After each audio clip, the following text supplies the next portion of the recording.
जय हिंद दोस्तों, यूपीएससी 9 में आपका फिर से स्वागत है।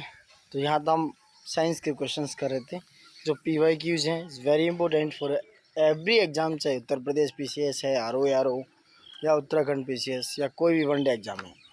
तो हम ये 100 क्वेश्चन तक कंप्लीट कर चुके हैं। 100 क्वेश्चन आपके कंप्लीट हो गए हैं इसमें दोस्तों।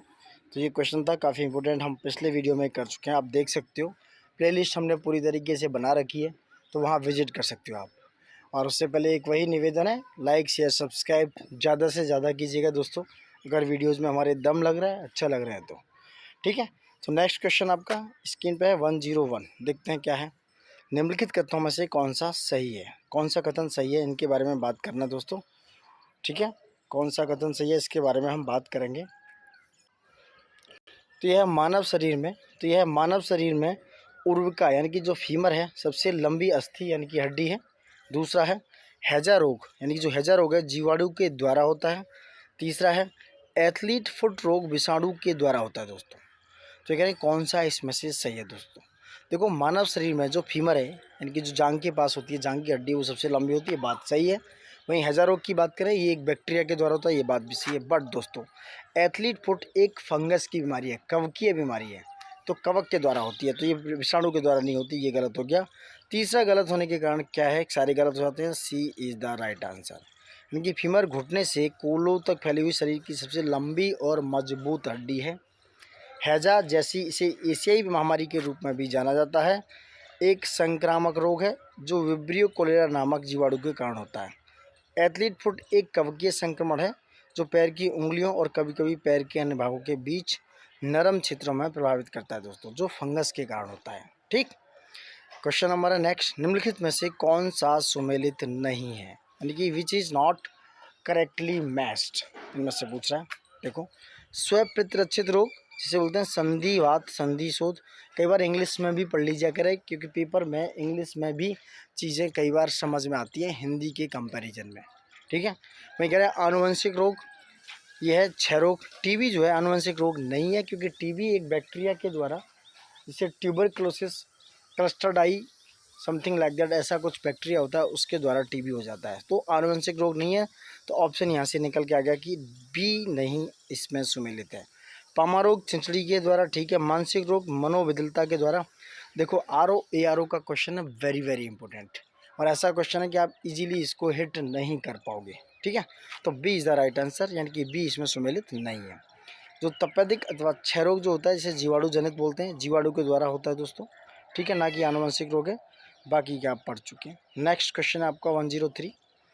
फुप्पस कार्पस्था आमतौर पर पाई जाने वाली बीमारी है। तो ये फुप्पस कार्पस्था दोस्तों होती है वस्त्र उद्योग के श्रमिकों में, जो लेबर होती है, जो टेक्सटाइल में लगी होती है, उसमें ये बीमारी पाई जाती है। यानी कि वस्त्र उद्योग के श्रमिकों में फुप्पस कार्पस्था रोग आमतौर पर पाया जाता है।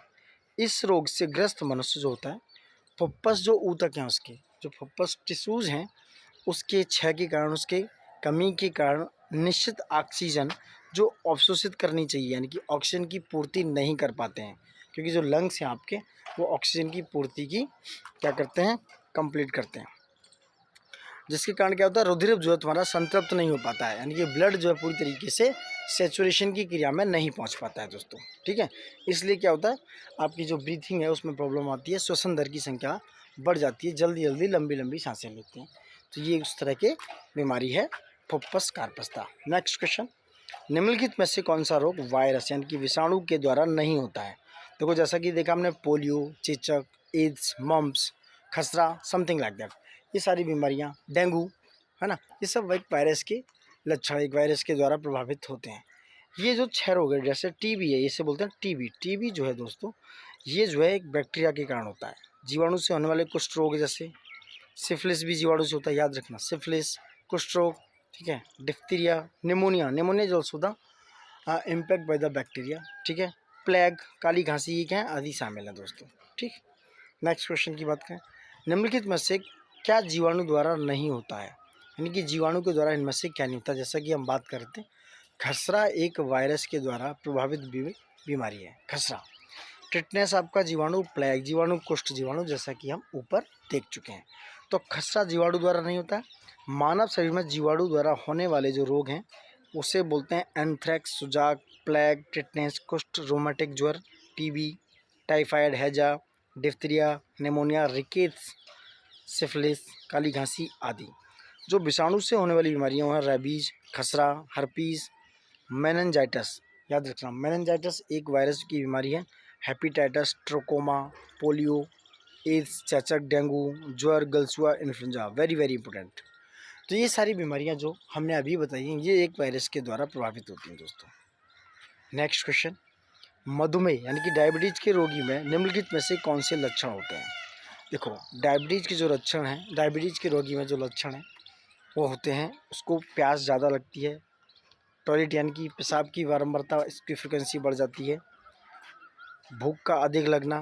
तो ये सारे लक्षण क्या हैं, एक डायबिटीज के रोगी में होते हैं। मधुमेह रोग जो है अग्नाशय की पैंक्रियाज ग्रंथि की बीटा कोशिकाओं के द्वारा, यानी कि बीटा कोशिकाएं एक इंसुलिन नामक हार्मोन जो है उसका करती हैं, सीक्रेट करती हैं, साबित करती हैं।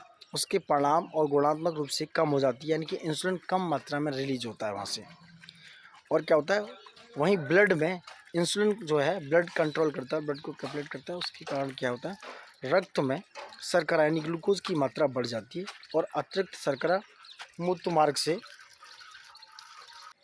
तो इस शर्करा की मात्रा क्या है, बढ़ जाती है, यानी ग्लूकोज स्तर बढ़ जाता है। उससे क्या है, अब उस शर्करा को बढ़ने से जो टॉयलेट की फ्रिक्वेंसी का बढ़ना लाजमी है, वहीं प्यास का लगना, क्योंकि ज़्यादा टॉयलेट जाओगे तो आपको फिर से पानी की नीड होगी।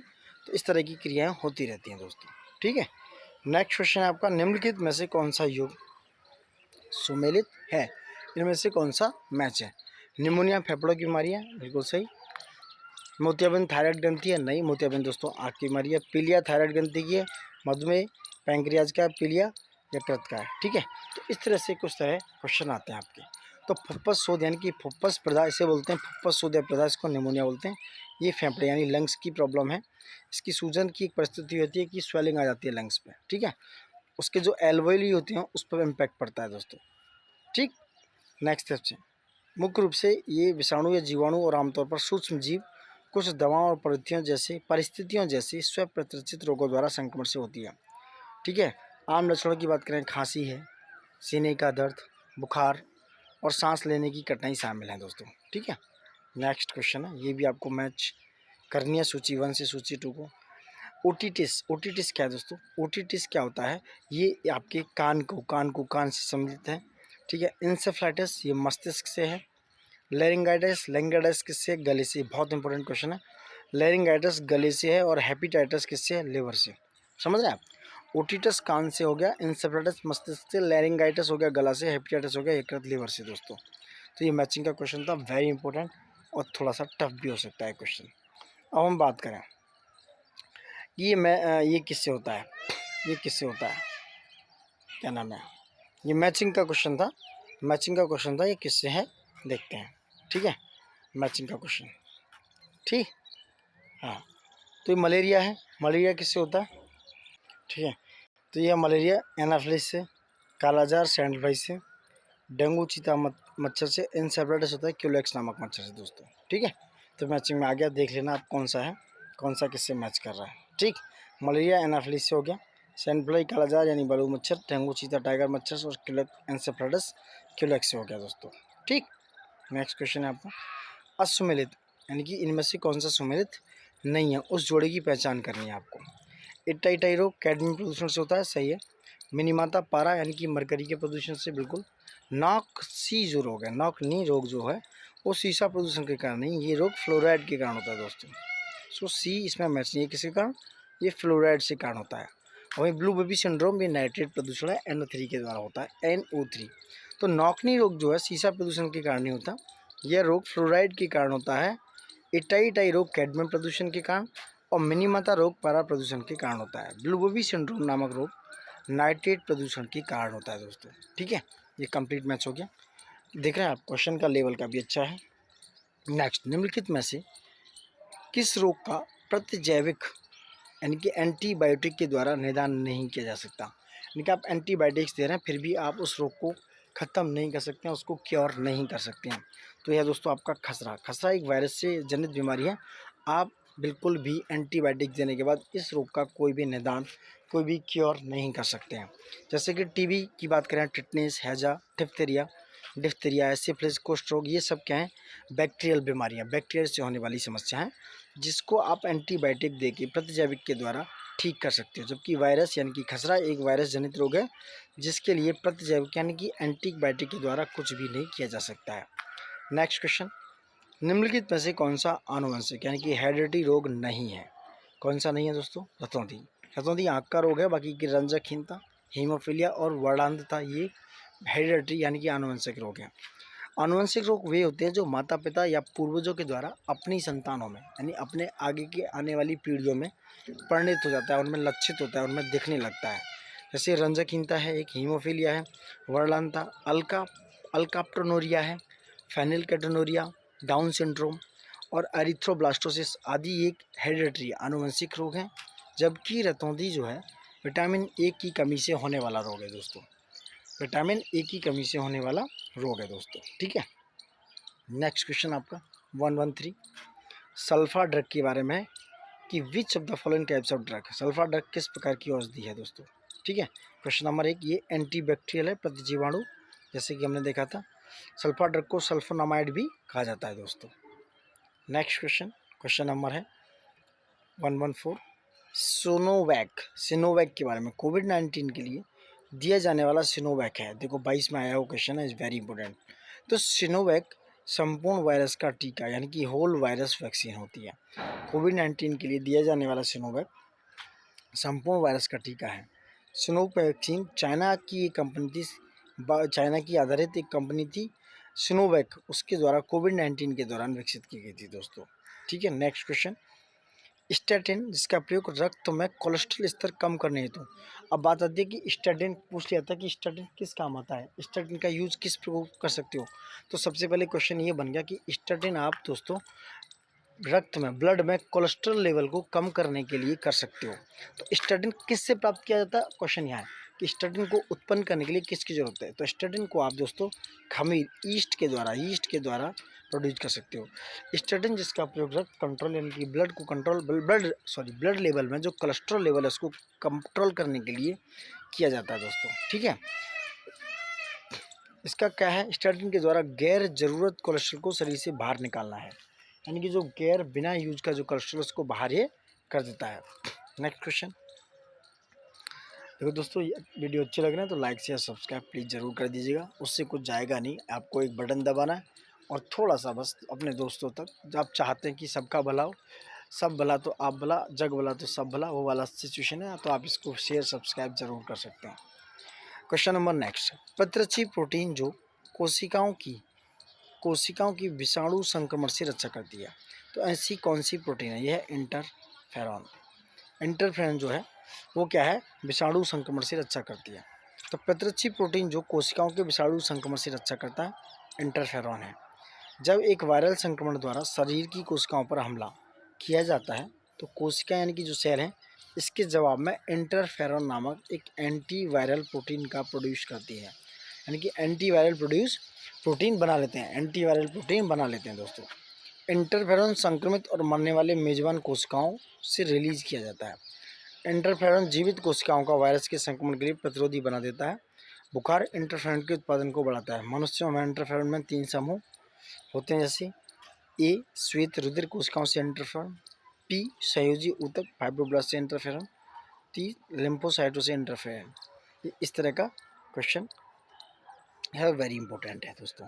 नेक्स्ट क्वेश्चन 117 एंटीबायोटिक्स अधिकांशतः प्राप्त होते हैं, तो एंटीबायोटिक्स को दोस्तों आप बैक्टीरिया जीवाणु के द्वारा प्राप्त कर सकते हो। एंटीबायोटिक्स अधिकांशतः जीवाणु से प्राप्त होते हैं। ऐसी औषधियाँ जो बीमारी पैदा करने वाले सूक्ष्म जीवों को नष्ट कर देती हैं या उनकी वृद्धि को रोक देती हैं, वे औषधियाँ प्रतिजैविक या एंटीबायोटिक कहलाती हैं। अलेक्जेंडर फ्लेमिंग ने पहली प्राकृतिक एंटीबायोटिक्स पेनिसिलिन की खोज की थी, जैसे streptomycin, tetracycline, erythromycin, penicillin.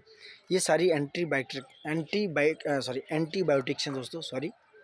Antibiotics को आप किसी भी बैक्टीरियल बीमारी के लिए, बैक्टीरियल डिजीज़ के लिए यूज कर सकते हो, उसके क्योर के लिए। ये किसी भी बीमारी को क्योर कर सकती हैं दोस्तों, जो बैक्टीरिया के द्वारा होती है। नेक्स्ट क्वेश्चन, डेंगू बुखार हेतु प्रयोग करने वाले चिकित्सीय परीक्षण, यानी कौन सा ऐसा परीक्षण है, कौन सा ऐसा एग्जामिन है जिसके द्वारा डेंगू बुखार सही होता है। तो यह टूर्नीकेट परीक्षण, ये क्वेश्चन आते हैं दोस्तों। टूर्नीकेट परीक्षण जो है दोस्तों डेंगू बुखार में यूज होता है। किसमें? डेंगू बुखार में यूज होता है दोस्तों। कौन सा? टूर्नीकेट। बाकी ये एलिसा परीक्षण है, ये HIV यानी एड्स के लिए होता है। बिडाल परीक्षण दोस्तों वायरल बीमारी है उसके लिए होता है। इस तरीके से यूज में आते हैं एक परीक्षण, ठीक है, एग्जाम। तो डेंगू बुखार हेतु प्रयोग किए जाने वाली चिकित्सीय परीक्षण है टूर्नीकेट परीक्षण। टूर्नीकेट परीक्षण होता है, ठीक है। इस परीक्षण में कोशिका की दीवारों की नाजुकता का आकलन कर डेंगू के संक्रमण का पता लगाया जाता है। और डेंगू बुखार एडिस एजिप्टी मच्छर से फैलता है। विडाल टेस्ट का प्रयोग सामान्यतः टाइफाइड का प्रयोग करते हैं के लिए, एलिसा परीक्षण तथा CD8 काउंट परीक्षण का प्रयोग। देखो ये बहुत इंपॉर्टेंट हो गया, एलिसा परीक्षण और CD8 काउंट परीक्षण। HIV, आप अगर HIV से ग्रसित हैं, एड्स से ग्रसित हैं, उसके परीक्षण के लिए, पता लगाने के लिए HIV और एलिसा परीक्षण और CD8 काउंट परीक्षण का प्रयोग किया जाता है दोस्तों, ठीक है। नेक्स्ट क्वेश्चन, नाको एक ऐसी संस्था है, नाको एक ऐसी संस्था है जिसका संबंध है एड्स से। नाको का पूरा नाम है नेशनल एड्स कंट्रोल ऑर्गेनाइजेशन। इसकी स्थापना 1992 में की गई थी। इस संस्था के द्वारा HIV एड्स नियंत्रण हेतु कंट्रोल के लिए बहुत सारे कार्य, बहुत सारे प्रोग्राम चलाए जाते हैं दोस्तों, ठीक।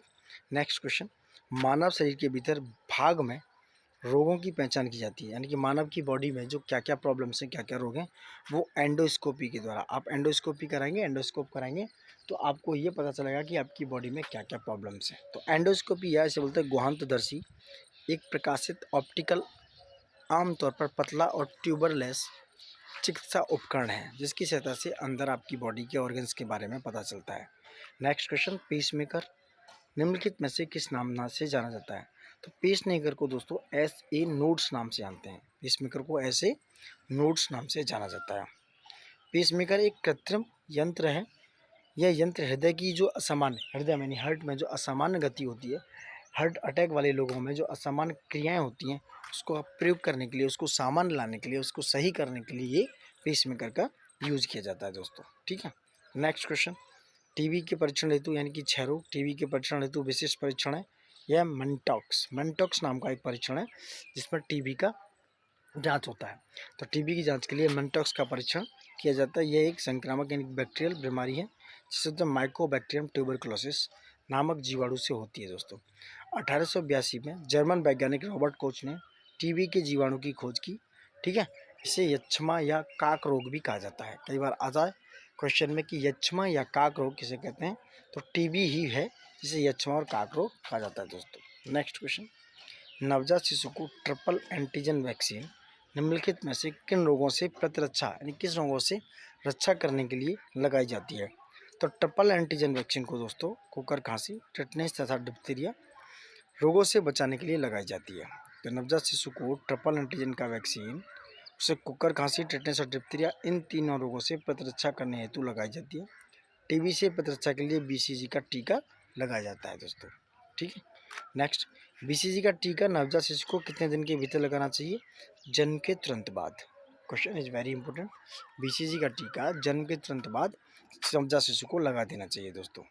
कैलमेट और ग्वेरिन ने, जो ये वैज्ञानिक हैं, इन्होंने बेसिलस कैलमेट ग्वेरिन के टीके की खोजी। BCG का नाम ही है बेसिलस कैलमेट ग्वेरिन, ठीक है दोस्तों। नेक्स्ट क्वेश्चन, सूअरों के मानव रयासी क्षेत्र से दूर रखना किसके उन्मूलन में सहायक है? वह है जैपनीज इंसेफ्लाइटिस की।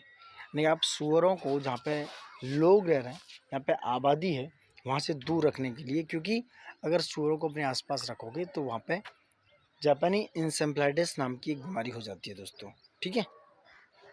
तो सूअरों को मानव रयासी क्षेत्र से दूर रखना जापानी इंसेफ्लाइटिस के उन्मूलन में सहायक है। इनके वायरस एनजूटिक चक्र का, एनजूटिक एक चक्र है, उसके अंतर्गत मच्छर एवं कुछ कशेर को, जिससे पालतू सूअर और बच्चों के बीच पहुंचते रहते हैं, उससे ये बहुत बीमारी संक्रमित हो जाती है और बढ़ जाती है। नेक्स्ट क्वेश्चन, निम्नलिखित रसायनों में से कौन सा एक मधुमेह रोगी यानी कि डायबिटिक व्यक्तियों के लिए दिया जाने वाला कृत्रिम मधुरक है? यह दोस्तों एस्पार्टेम। एस्पार्टेम एक ऐसा मधुरक है जो आर्टिफिशियल तरीके से दिया जाता है। आर्टिफिशियल मधुरक यानी कि आर्टिफिशियल हनी है एस्पार्टम, जिसमें सैकराइड उपस्थित नहीं होता है। यह मधुमेह रोगी व्यक्तियों को शुगर की जगह दिया जाता है। क्योंकि इसे सर्वप्रथम न्यूट्रास्वीट के ब्रांड नाम से बाजार में लाया गया। एस्पार्टम के लेने से क्या होता है, बॉडी में जो है ग्लूकोज लेवल यानी कि शुगर लेवल बढ़ता नहीं है, जिससे ये कंट्रोल में रहता है। क्योंकि सैकराइड की उपस्थिति के कारण ब्लड में ग्लूकोज का लेवल बहुत हाई हो जाता है, जिससे इंसान को प्रॉब्लम होने लगती है। नेक्स्ट क्वेश्चन, कोरोनरी धमनी बाईपास सर्जरी में जो रक्त वाहिकाएं ग्राफ्ट हेतु प्रयोग में लाई जाती है वह होती है। इनमें से कोई भी ऐसा नहीं है जो उसमें यूज होता है। जो हृदय धमनियाँ हैं उनके अवरुद्ध होने पर, जो आर्टरीज हैं उनके रुकने पर, उनमें LDL यानी कि जो कोलेस्ट्रॉल लेवल के बढ़ने पर, उसमें कोलेस्ट्रॉल लेवल के घुसने पर शल्य क्रिया के द्वारा यानी कि चिकित्सा के द्वारा शरीर के प्राय छाती के अंदर से मेमोरी धमनी या हाथ से रेडियल धमनी पर सेफनेस वैन निकालकर उस धमनी के समानांतर जोड़ दिया जाता है जो अवरुद्ध हो गई है। इससे रक्त प्रवाह सामान्य हो जाता है। यह क्रिया बाईपास सर्जरी कहलाती है दोस्तों। ठीक है। नेक्स्ट क्वेश्चन, कुनैन के अतिरिक्त निम्नलिखित में से कौन एक शाकीय औषधि मलेरिया के उपचार के लिए प्रयोग जाती है? यह आर्टीथर। कुनैन के अतिरिक्त मलेरिया के लिए शाकीय औषधि है आर्टीथर, जो प्रयोग में लाई जाती है। सिनकोना के पौधे की छाल से कुनैन का निर्माण किया जाता है। किससे? सिनकोना का जो पेड़ है उसके पेड़ की छाल जो होती है, छाल से इसका प्रयोग किया जाता है। किसका? कुनैन का। ठीक है दोस्तों। नेक्स्ट क्वेश्चन है, सिनकोना की छाल से प्राप्त औषधि को मलेरिया के उपचार के लिए प्रयुक्त किया जाता है, जिसे कृत्रिम औषधि ने इस प्राकृतिक उत्पाद को प्रतिस्थापित किया, जो थी क्लोरोक्विन। क्लोरोक्विन ने इसको रिप्लेस कर दिया दोस्तों। क्लोरोक्विन ने इसको रिप्लेस कर दिया। यानी मलेरिया एक असंक्रामक रोग है जो प्रोटोजोआ के द्वारा होता है। प्लाज्मोडियम नामक प्रोटोजोआ है, उसके द्वारा होता है। यह प्रोटोजोआ मादा एनाफ्लीज मच्छरों के काटने से, किसके? मादा एनाफ्लीज मच्छरों के काटने से फैलता है। सिनकोना की छाल से मलेरिया रोग के उपचार के लिए कुनैन नामक औषधि बनाई जाती है। ठीक है। टेट्रासाइक्लिन जो होता है ये एक एंटीबायोटिक औषधि है जो बुखार के साथ साथ दर्द आदि में प्रयोग होती है। वहीं एम्पिसिलिन पेनिसिलिन की तरह एक एंटीबायोटिक औषधि होता है दोस्तों। ठीक है। नेक्स्ट क्वेश्चन, चिकित्सीय भाषा में यानी कि जो मेडिकल लैंग्वेज है उसमें गोल्डन आवर का संबंध है हृदयघात से। आपको हार्ट अटैक आता है तो गोल्डन आवर का तात्पर्य है आपकी स्टार्टिंग की फर्स्ट आवर जब आपको हार्ट अटैक आने वाला है या आ रहा है, उनको गोल्डन आवर कहा जाता है दोस्तों। ठीक है। नेक्स्ट क्वेश्चन, बीटा ब्लॉकर एक औषधि है। बीटा ब्लॉकर जो है औषधि है, ये भी एक हृदयघात से बचने की औषधि है। बीटा ब्लॉकर एक विशेष प्रकार की माध्यमिक रोकथाम दवा है जिसका उपयोग हृदयघात के रोगियों के दूसरी बार समझ रहे हैं आप, दूसरी बार हार्ट अटैक टालने में किया जाता है। इसका उपयोग उच्च रक्तचाप यानी कि जो हाई ब्लड प्रेशर का इलाज करने में भी किया जाता है, किंतु यह हृदय रोगों को प्रारंभिक दवा नहीं है। यानी कि आप प्राइमरी तौर पर आप इसको नहीं दे सकते। अगर आपका जो हार्ट अटैक है दूसरी बार आया है तब आप बीटा ब्लॉकर का यूज कर सकते हो दोस्तों। ठीक है। नेक्स्ट क्वेश्चन है, बहुचर्चित बब्बल बेबी रोग ऐसा इसलिए कहलाता है क्योंकि रोगग्रस्त शिशु का उपचार जर्म रहित प्लास्टिक के बुलबुले में किया जाता है। C is the right answer. Bubble baby रोग जिन बच्चों में हो जाता है उनके जन्म के समय से ही प्रतिरोधक क्षमता का अभाव होता है, यानी कि उनमें इम्यूनिटी सिस्टम बहुत स्ट्रांग नहीं होता है। उन्हें बहुत सारी बीमारियों से ग्रसित हो जाते हैं, बहुत जल्दी उन्हें प्रॉब्लम्स हो जाती हैं। यह एक आनुवंशिक हेरिडिटरी बीमारी है। इसमें रोगग्रस्त शिशु का उपचार जर्म रहित प्लास्टिक के बुलबुले में किया जाता है, इसलिए इसे बब्बल बेबी रोग के नाम से जाना जाता है। नेक्स्ट क्वेश्चन, सभी प्रकार के कैंसर की चिकित्सा हेतु निम्नलिखित में से कौन सा उपचार नवीनतम है? ये तीव्रता अधिमिश्रित विकिरण चिकित्सा जिसे बोलते हैं IMRT, इनकी से बोलते हैं IMRT जो तकनीक है, इससे कैंसर का निदान किया जाता है दोस्तों। ठीक है। तीव्रता अधिमिश्रित विकिरण चिकित्सा दैट इज कॉल्ड IMRT सभी प्रकार के कैंसर की चिकित्सा हेतु नवीनतम उपचार प्रणाली है। ठीक है। IMRT में 40 से 60 B-मिलियट शामिल होते हैं। इसका प्रयोग प्रोस्टेट कैंसर तथा सिर एवं गर्दन के कैंसर में किया जाता है दोस्तों। नेक्स्ट क्वेश्चन, मलेरिया के उपचार के क्योर के लिए आर्टीथर नामक की औषधि प्राप्त होती है। यानी कि जो आर्टीथर नामक औषधि है, मेडिसिन है, वो किससे प्राप्त होती है? देखो इंपॉर्टेंट क्वेश्चन है। ये बीजीय पादप से, किससे? बीजीय यानी कि जो सीड का प्लांट होता है उससे प्राप्त होती है। मलेरिया के निदान हेतु जो आर्टीथर नामक औषधि है, यानी कि मलेरिया के निदान हेतु जो आर्टीथर नाम की मेडिसिन है, ये एक बीजीय पौधे से ही प्राप्त होती है। मलेरिया रोग का कारण जैसे हमने बताया मलेरिया परजीवी प्लाज्मोडियम है। ये मादा एनाफ्लीज मच्छर के काटने से फैलता है। इसमें जो स्प्लीन, तिल्ली और आरबीसी प्रभावित होता है, ठीक है, इस तरह की चीज़ें हैं। नेक्स्ट क्वेश्चन आपका, मलेरिया की दवा सिनकोना की छाल का कृत्रिम विकल्प है, उसे बोलते हैं क्लोरोक्विन। ये ऊपर भी आया हुआ क्वेश्चन है, रिपीटेड देख रहे हैं आप। तो सिनकोना की छाल से कुनैन नामक औषधि प्राप्त की जाती है जो मलेरिया ज्वर की दवा है। क्लोरोक्विन मलेरिया को रोकने और इसके इलाज के लिए प्रयोग की जाने वाली एक दवा है। मलेरिया के कुछ प्रकार प्रतिरोधी उपभेदों और जटिल मामलों में आमतौर पर कुछ अतिरिक्त दवा की आवश्यकता होती है, ठीक है। मलेरिया ऐसी बीमारी है दोस्तों इंडिया के अंदर जिसमें सबसे ज़्यादा जो मौत है इंडिया में होती है, एशिया में होती है सबसे ज़्यादा, ठीक है। 60% से ज़्यादा मौत एशिया में होती है मलेरिया से दोस्तों। नेक्स्ट क्वेश्चन, मलेरिया रोग की प्रभावी औषधि कुनैन का निष्कर्षण किया जाता है, यानी कुनैन को निकाला जाता है सिनकोना की छाल से। किससे? सिनकोना की छाल से निकाला जाता है। तो ये होता है सिनकोना की छाल से दोस्तों, ठीक है, ठीक है। नेक्स्ट क्वेश्चन, समुद्री घास निम्नलिखित तत्वों का मुख्य तथा महत्वपूर्ण स्रोत है, यानी कि जो आपकी समुद्री घास है वो किससे प्राप्त होती है, ठीक है, किससे सोर्स है। तो ये दोस्तों समुद्री घास में सबसे ज़्यादा आयोडीन पाया जाता है। आयोडीन जो आपके बीमारी में भी काम आता है, आयोडीन नमक में भी काम आता है दोस्तों। समुद्री घास आयोडीन का मुख्य तथा महत्वपूर्ण सोर्स होता है। आयोडीन एक सूक्ष्म पोषक तत्व है जो बढ़ते शिशु के मस्तिष्क विकास, थायराइड प्रक्रिया के लिए अनिवार्य होता है। इज़ वेरी इंपॉर्टेंट, ठीक है। यह शरीर के टेम्परेचर को भी कंट्रोल करता है। याद रखना, ये क्वेश्चन आ सकते हैं अगर आपको वो सब ऑप्शन में दे देता है।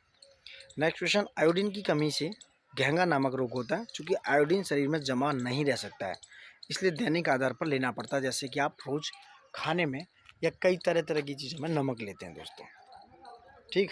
नेक्स्ट क्वेश्चन है, वह रेडियो समस्थानिक जिसे परिवहन तंत्र में खून के थक्के का पता लगाने हेतु प्रयोग में आता है, तो कौन सा है?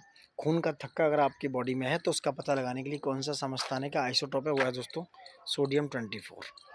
नहीं, प्रकृति में कुछ ऐसे तत्व हैं जो स्वतः विघटित होते रहते हैं जिन्हें रेडियो एक्टिव कहते हैं, जैसे रेडॉन जो एक अक्रिय गैस है, प्रकृति में नहीं पाई जाती है।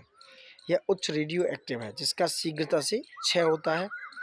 इसका उपयोग कैंसर के शल्य क्रिया में किया जाता है। कुछ रेडियो एक्टिव समस्थानिक का उपयोग दोस्तों, कुछ रेडियो एक्टिव समस्थानिक हैं आइसोटोप जिनका उपयोग होता है, जैसे सोडियम 24, Na24।